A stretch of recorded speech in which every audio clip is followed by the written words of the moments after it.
Si Makmak, pangarap niyang maging isang engineer. Mahilig siyang mag-solve ng mga problem saka magbutingting ng kung ano-ano. Kaya lang medyo struggling siya sa math. Lalo na sa multiplication.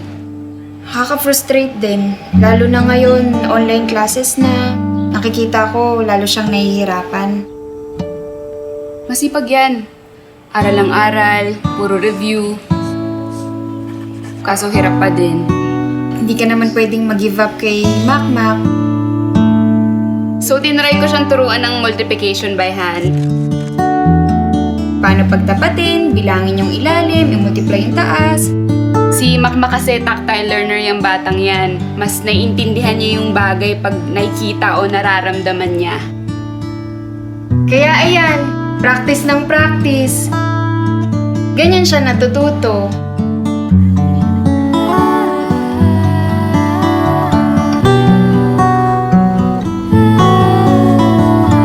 Pero alam mo, more than his schoolwork,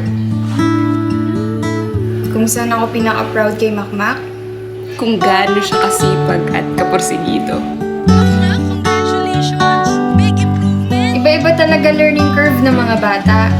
Kaya, kahit gaano ka-challenging, basta para sa pangarap niya, Hindi po pwede mag-give up.